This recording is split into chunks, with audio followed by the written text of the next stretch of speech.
avec un autre pays que la métropole. C'était ce qu'on appelle l'exclusif. C'est-à-dire qu'au départ, il faut bien voir que les Antilles, c'était une perle.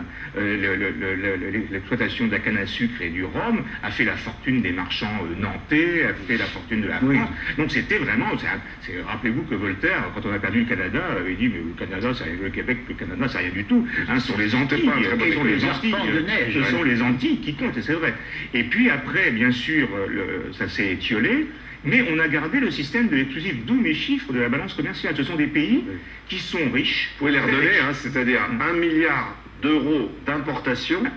1 milliard 600 millions d'euros d'importation et 100 millions d'euros d'exportation. En plus, les produits invendables. Leurs bananes, personne n'en veut. Hein. Oh bon, alors là, vous allez vous faire des amis. C'est très bon, les bananes. Elle est soutenue, mais la banane, elle est soutenue par l'Union européenne parce qu'elle a du mal à se vendre à cause de son prix. Donc, ils ont beaucoup de mal. Il paraît que ce sont les meilleurs.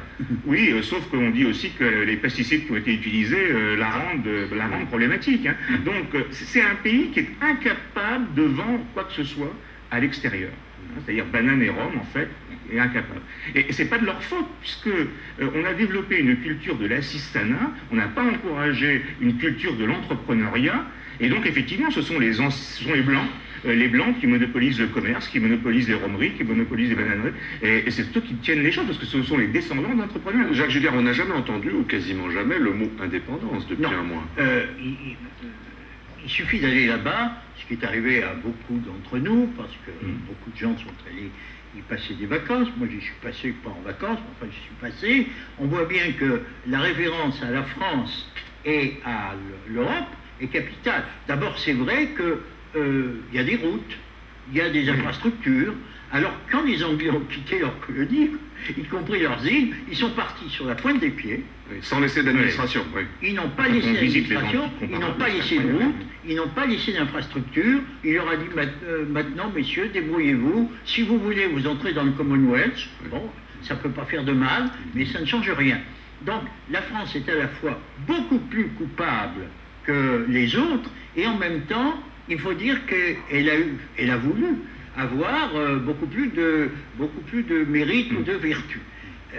Le fait est que la structure coloniale, telle qu'on vient de la décrire, que Jacques vient de la décrire, n'est plus possible, puisqu'elle aboutit à ce déséquilibre épouvantable, non seulement de la balance, non seulement du commerce, mais déséquilibre des esprits. Vous mettez la Guyane et la Réunion dans le même sac, économiquement parlant. Hein. Oui, la Réunion, oui.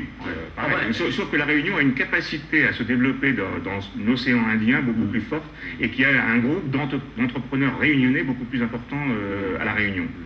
Mais le problème, il est le même. C'est comment peut-on imaginer que ces territoires qui sont à 7000 km puissent vivre en dehors de leur zone, en dehors de leur territoire, et les rattacher artificiellement à la métropole, comme ça a été fait. Oui. La métropole aussi qui sert d'ailleurs, il faut bien le dire, pour l'émigration.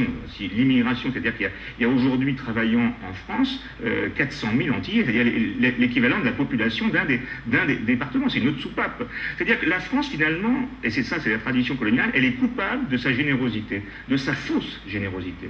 C'est-à-dire qu'en laissant croire que l'argent, il suffit de l'imprimer pour le donner, eh bien on a développé une culture en disant que finalement l'État n'a qu'à donner de l'argent. Comme si, et là Sarkozy est très coupable à mon point de vue, parce que en débloquant, et on verra tout à l'heure peut-être pour autre chose, mais en débloquant ces sommes, il accrédite au niveau des populations antillaises, mais aussi de la nôtre, que l'argent, eh bien, il suffit de faire un chèque. Oui, mais attendez, on le ferait pour le Maine-et-Loire, on le ferait pour la Corse. C'est un département français. Non, oui. pas toujours les mêmes conditions. Sauf qu'on ne fait pas pour le Maine-et-Loire. Vous ne pouvez pas le faire pour la Lozère, comme vous le faites, pour la Guadeloupe, parce que la Lozère, c'est pas un département tout seul, entouré d'eau. C'est un département entouré d'autres départements. La conséquence de cela, c'est que Nicolas Sarkozy a annoncé jeudi des états généraux, je ne me rappelle plus quelle expression il a employée, sur le pays. Il a raison, à condition de savoir ce qu'on va mettre dedans. Moi, à mon avis, il faut mettre tous les problèmes, et pas seulement les problèmes qu'on vient de développer ici, mais le problème politique de ces îles. Je disais il y a un instant que la départementalisation, elle est très artificielle. Elle a abouti à des avantages incontestables pour les populations, mais aussi à un degré de subordination, d'humiliation, C'est une région, la Guadeloupe. Hein. C'est une région. C'est 2 départements et une région. C'est 2 départements et une région. Alors, il y a une suradministration. Bon, et le résultat, c'est que les populations ne sont jamais devenues majeures, c'est-à-dire n'ont jamais eu le sentiment qu'elles pouvaient prendre leur destin en main.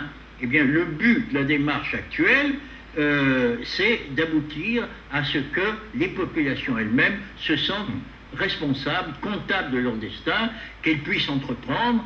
Ça ne veut pas dire qu'on va couper toute relation avec la métropole, mais ça veut dire que ça ne peut plus être sur ce rapport d'exploitation et d'assistance tel qu'il existe aujourd'hui. Historiquement, vous faites une différence avec la Martinique, entre la Martinique et la Guadeloupe, parce qu'il y a moins de violence, apparemment, pour l'instant, en Martinique. Par exemple, les béquets, vous n'en avez qu'en Martinique, pas en Guadeloupe, historiquement. Et ça s'appelle d'ailleurs pas comme ça. Ce qu'on appelle béquets en Guadeloupe, ce ne sont pas des béquets. Non. Ce sont des pays qui sont très différents. Le calme social est beaucoup plus fort à la Martinique. La Guadeloupe est traditionnellement en ébullition,